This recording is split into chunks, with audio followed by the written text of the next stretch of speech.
Fala pessoal, tudo bem com vocês? Estamos aqui em mais um vídeo do canal e vamos falar sobre uma pergunta que muito se é feita por muitas pessoas, em muitos estudos até bíblicos, etc. É uma pergunta feita de forma equivocada e nós vamos explicar o porquê essa pergunta ela é feita de forma equivocada.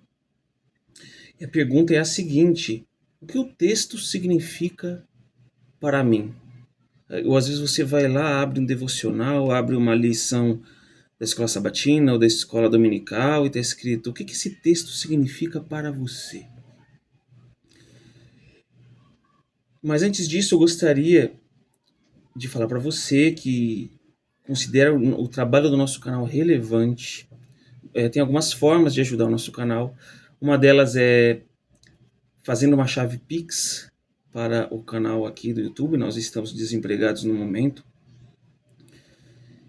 E você ajudaria a gente a continuar produzindo vídeos aí, que não é um trabalho fácil, né? É preciso se estudar bastante, é preciso ter o tempo para editar, para postar, etc. Então, essa seria a primeira alternativa. Também tem as alternativas, 2 livros que nós escrevemos, Poesias do Coração para o Papel e Experiências em uma Pandemia, certo? Que são 2 livros ali. Um fala sobre o testemunho com Deus que eu tive na pandemia e o outro são poesias que eu escrevo com temas espirituais, dentre outros temas que estão escritos. E também tem uma terceira alternativa que você pode escolher, que é adquirir o curso de teologia no link da descrição. É um curso maravilhoso, eu também faço esse curso. É um curso muito bom, beleza?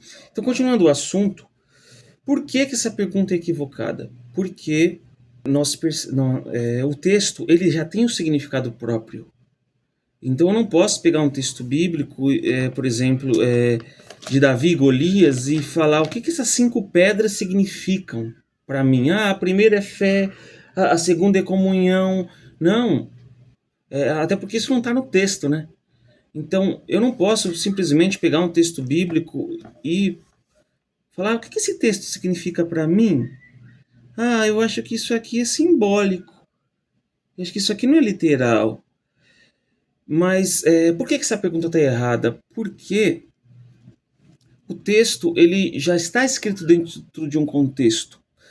O autor que escreveu o texto, ele teve uma intenção ao escrever esse texto. Ele teve um público-alvo para escrever esse texto. Esse texto foi escrito dentro de um contexto cultural, um contexto teológico, um contexto linguístico e etc. Portanto, se eu disser assim, o que esse texto significa para mim, eu estou ignorando a intenção do autor. Porque é a intenção do autor que conta. Porque se eu falar o que esse texto significa para mim, eu vou olhar para o texto e vou usar criatividade para interpretar o texto. E não é assim que se interpreta um texto. Inclusive, muitos cometem o erro de, nos seus estudos particulares da Bíblia, pular direto para a aplicação.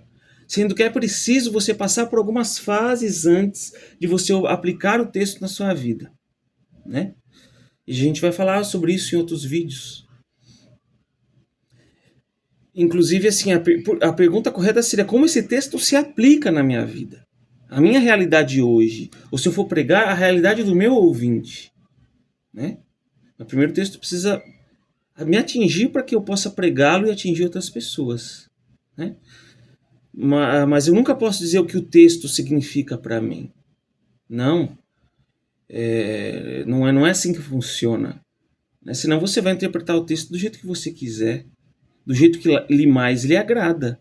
Né? Por exemplo, as teologias do coaching, da prosperidade, são texto interpretado conforme a conveniência das pessoas que acreditam e pregam esse tipo de teologia. Então, tome muito cuidado quando você se deparar com esse tipo de pergunta, porque esse tipo de pergunta ele está sendo formulado de forma equivocada. O texto ele já tem um significado próprio, ele já é escrito dentro de um contexto, o autor já tinha uma intenção em mente ao escrevê-lo. Isso é muito importante a ser considerado quando você vai interpretar o texto, porque senão você vai interpretar, vai aplicar errado. Entende?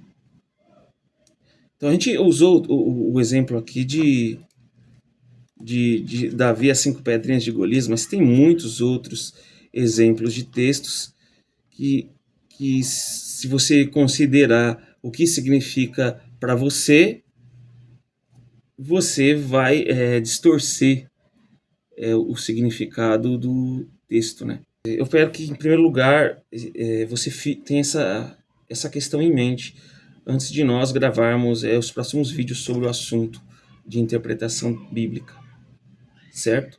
Não é assim que você questiona o texto. Não é dessa forma. Porque essa forma vai colocar a sua criatividade na frente do que o texto diz. Vai colocar as suas próprias ideias, a sua própria interpretação particular, e não é assim. Assim como uma pessoa vai falar algo para mim e eu não posso assim interpretar sempre conforme o que eu acho, eu preciso entender ali o contexto do que a pessoa está me dizendo, né? Com a Bíblia é a mesma coisa. A Bíblia é o que? É a palavra de Deus. E eu tenho que evitar ao máximo o risco de distorcer a palavra de Deus, porque é algo muito grave. Você dizer algo que Deus não disse te considera um falso profeta. Então, não é o que significa para mim, é o que o texto significa em si mesmo. A Bíblia interpreta a si mesma, né? Em resumo, essa mensagem que eu queria deixar no primeiro vídeo dessa série de interpretação bíblica. A outra série das 2.300 tardes e manhãs, a gente vai continuar também, tá? Não vamos parar. Então, deixe o seu comentário aí, o que você pensa aí sobre essa questão da interpretação bíblica. Ative o sininho aí para toda vez que o vídeo sair, você possa ser notificado aí. Compartilhe com os amigos esse vídeo, beleza? Nos vemos aí no próximo vídeo. Até mais.